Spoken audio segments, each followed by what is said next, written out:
Well, the U.S. Surgeon General has declared gun violence a public health crisis, and Tuesday's advisory was issued by Dr. Vivek Murthy after several shootings around the nation. And to drive down gun deaths, Murthy is calling on the U.S. to ban assault weapons and large-capacity magazines for civilian use. Also, within the past week, the Supreme Court upheld a federal law prohibiting people with a domestic violence restraining order from having a firearm, which takes a step back from its recent endorsement of a broad right to possess a gun. In their first Second Amendment case since they expanded gun rights in 2022, the justices ruled 8-1 in favor of a 1994 ban on firearms, and this is for people under restraining orders to stay away from their spouses or partners. The justices reversed a ruling from the Federal Appeals Court in New Orleans that had struck down the law. Joe Biden has praised this outcome, and just last week, the court overturned a Trump-era ban on bump stocks. And for more on all of the new gun control legislation, Michael Schwartz, Executive Director of the San Diego County Gun Owners PAC Political Action Committee, PAC, joins us live in studio this evening. Michael, it's so great to have you with us tonight. Great to be here. Thanks for having me. Of course, of course. So we'll go ahead and start off. You and I have done a countless number of gun control stories right here in San Diego, and we focused on the nationwide impacts that all of these rulings are having on our Second Amendment rights. So I'd like to go back to the U.S. Surgeon General warning, and that's a public health crisis, declaring gun violence a public health crisis.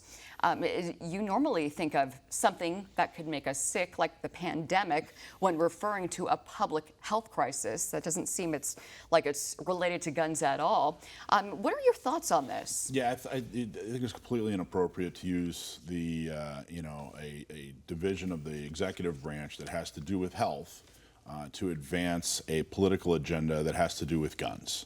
And he brought up assault weapons, which is, of course, that's not an industry term. It's kind of a pejorative term that they use to make guns sound more scary. And he brought up large capacity magazines as a means to achieve this health objective. But the reality is, the people who, if somebody dies in this country and there's a gun involved, most of them, it's a suicide, and that's a mental health crisis. That's not a firearm crisis.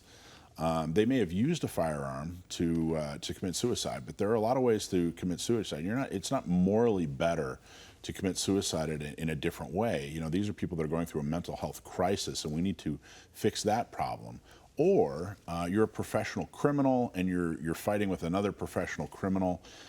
That's the other way, like I said, if somebody dies in this country and a gun's involved. So to put this blanket statement out there to blame it on, normally owned firearms and blame it on normally owned magazines and basically point the finger at a normal American, sane, trained, law-abiding American, I think it's unforgivable. I think if somebody is in charge of the health department, they're the U.S. Attorney General, and they're deciding to use their office to ban guns, I think that's an abuse of power, and that he should step down, he should be replaced. Also, Michael, I want to focus on another recent Supreme Court ruling. It's intended to protect domestic violence victims, essentially taking away guns from those that have restraining orders against them. I know some justices are voicing concern about this, though.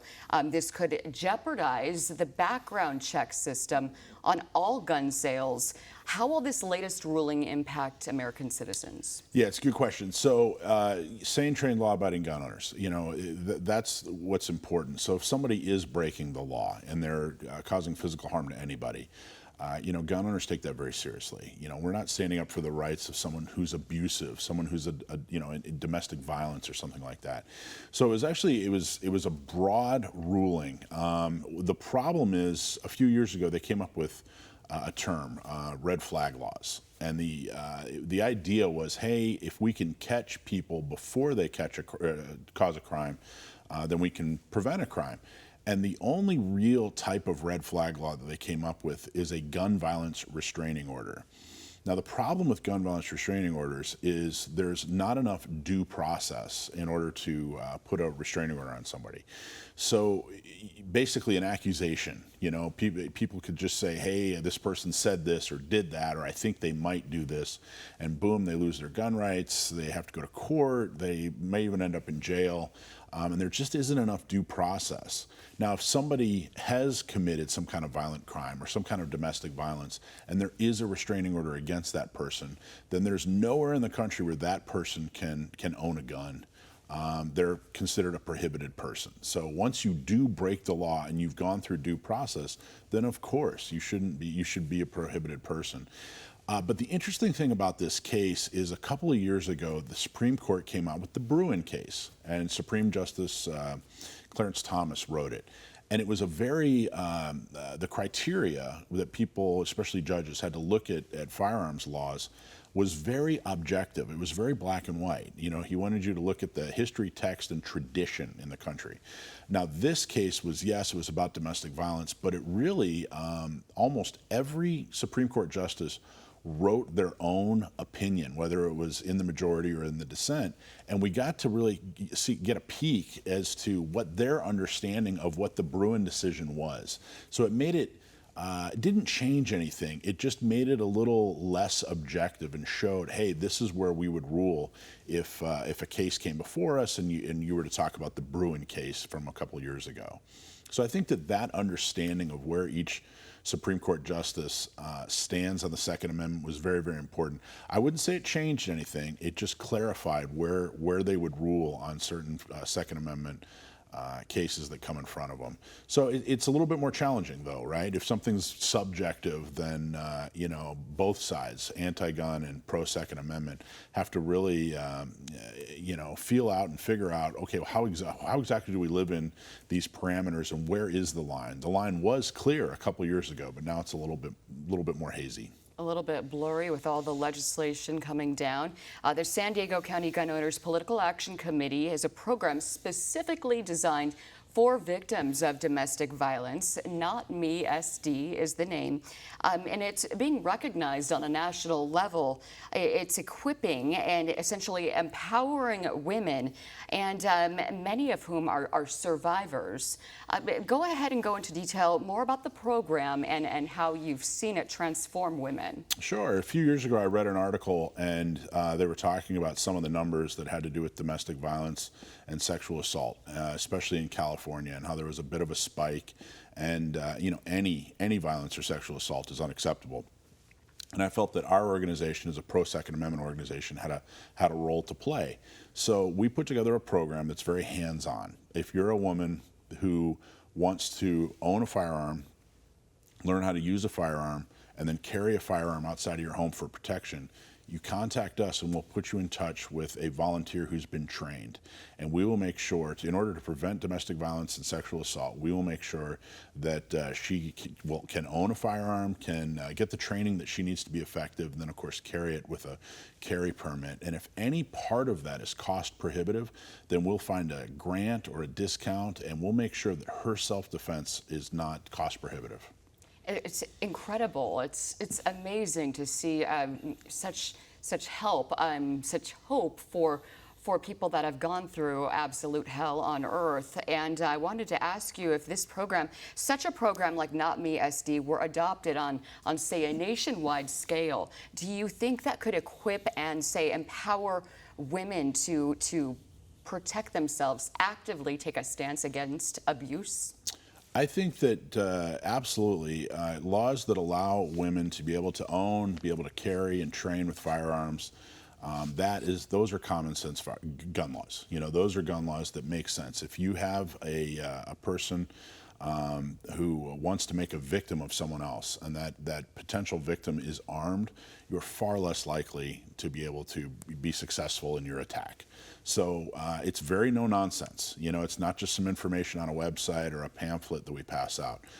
It's women helping women and saying, hey, let's get you the means, the most effective self-defense tool ever invented, and let's make sure you know how to use it, and then let's make sure you can carry it everywhere you go. If you are able to defend yourself, you obviously have a much better chance of fending off an attack. In fact, there have been a number of studies done, and between about 1.5 to 3 million times per year, depending on how you define it, someone in America uses a firearm to prevent some kind of violent attack. The vast majority of those, they don't even have to use the firearm. Sometimes just brandishing the firearm will halt an attack. But that's huge. 1.5 million times to 3 million times per year. That doesn't get talked about nearly enough. So we want to make sure that there are more headlines and more stories about women who are safe because they're able to defend themselves, and fewer headlines and fewer stories about women who've been attacked or didn't survive. I wanted to just point this out that I myself, I'm going through the program, I'm taking it, and it's been a transformative experience. I know that it empowers you in a way that you never thought possible when you are capable of, you learn that you are capable of safely operating a firearm and protecting yourself. The mainstream media tends to point a negative stigma or stereotype when it comes to guns, and the statistics that are being used. I know we've talked about this before. They don't really add up when it comes to gun control safety, when it comes to mass shootings and statistics. I guess leaders like to tie in numbers. Go ahead and talk about the misperceptions and misconceptions behind. Yeah, there really are a lot, and it boils down to definitions, and it boils down to people's agendas. If you are an organization that wants more restriction on guns, then you're going to use very broad definitions, and you're going to, point to anything and call it some kind of horrible shooting or whatever. And we could battle statistics, all day. I just pointed out that 1.5 to 3 million times per year somebody uses a firearm to defend themselves against a violent attack. That's an important statistic. But the reality is, if you take all the politics out of it and you put the statistics aside, it really, it makes sense to people that, hey, if I have the ability to defend myself, if I have the most effective self-defense tool and I know how to use it, I'm not going to become a victim. So, yes, the other side, the anti-gun side, they really blow up their definition of what is a mass shooting. They blow up their definition of, what counts as an assault weapon. But the reality is, we're talking about the ability to defend yourself. We're talking about the right to exist, the right to be able to defend yourself against an attacker. And I got to tell you, everybody I talk to, when it comes down to it, if they are in trouble, if they are being threatened or attacked, they want to be able to own a firearm. They want to know how to use it because, again, most effective self-defense tool ever invented. Absolutely effective. I wanted to ask you of the Supreme Court, they've recently struck down a ban on bump stocks, and the Trump and Biden administration, they have both since made possessing bump stocks a criminal offense by classifying bump stocks as machine guns. I did want to ask you, are bump stocks, do you believe they are dangerous, or are they a means for better protection? Well, that's a good question. So bump stocks are kind of an interesting product. It helps you shoot a semi-automatic rifle. It doesn't turn a rifle into a machine gun, but it does assist in shooting a semi-automatic rifle a little bit quicker. They're really a little bit more of a novelty, to be honest with you. I don't know a lot of people that own them, but they're fun and they do have their purpose. But really the point of that lawsuit and the point of the decision, the important part of the decision, is that the ATF one day said, hey, this equipment, this part of a firearm that we said was legal yesterday, we are now saying is illegal. Now the ATF, they're not the legislature. The ATF doesn't get to make laws. So bump stocks, it's a firearm, it's a part of a firearm, and that's important to defend that. It's important not to let the other side chip away. But what was really important was making a stand against a federal agency that was going way above and beyond their scope, way above and beyond their power. So even if you don't like guns, even if you don't care about bump stocks, the idea of a department for the executive branch creating law that rules over your life, I think that's a bad precedent. So we really wanted to stand up to that and say, hey, you know what?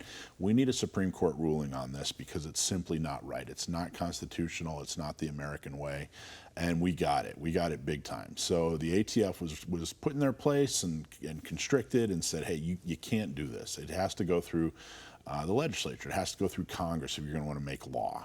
A lot of overstepping we're seeing lately. I know the Surgeon General declaring it a health crisis. Guns are a health crisis, and now ATF.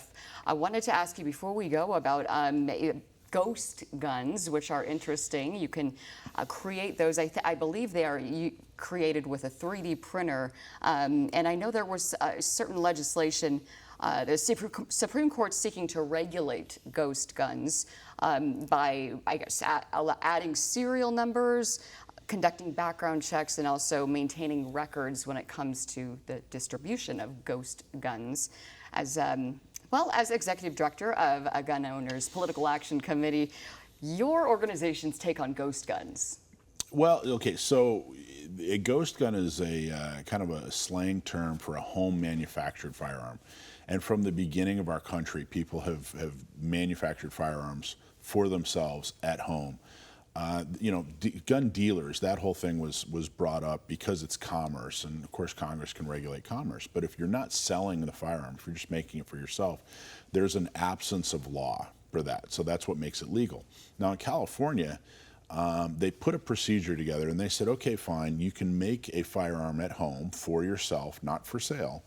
And here's the procedure. It still has to have a serial number on it. You still have to register it because it's still a firearm. And they laid out a very fairly straightforward procedure to do that. But then there have been municipalities like the county of San Diego who've stepped in and say, wait a minute, you can't even buy the raw material to make your firearm unless that raw material is already serialized. Well, that doesn't exist. You can't buy a chunk of wood that's already serialized. You can't buy a chunk of metal that's already serialized. So the question is, when does material become a firearm? Well, the federal government has already said 80%. If it's 80% of the way there, then it's a firearm. But there are municipalities and counties like San Diego who've said, wait, we want you to treat it as a firearm even before it's a firearm. So that's the problem. That's kind of the, when they've put us in a situation where we can't abide by the law. Now, I understand the concerns that there are criminals who legally can't purchase a firearm and they're making their own firearms. I get that as a concern. We don't want dangerous, horrible criminals to possess weapons so that they can hurt us. We don't want that. But to punish law-abiding hobbyists, people that are trying to do the right thing and trying to follow the law because of a hobby, to punish them and make it impossible for them to exercise their Second Amendment rights, well, that's where we have the problem. So I think that this can get hashed out. I think it can get worked out. The problem is the anti-gun groups are so zealous that they take any opportunity to severely restrict your firearms access, your firearms rights, and it prevents us from getting good public policy, made because they're such extremists. So it's still being worked out. It's still kind of the sausage being made stage, but it'll be interesting. We stand by standing up for sane, trained, law-abiding gun owners and their right to keep and bear arms. Michael Schwartz, Executive Director of the San Diego County Gun Owners Political Action Committee. We had so much to talk about, a lot to catch up on. We thank you so much for being with us. Thanks for having me.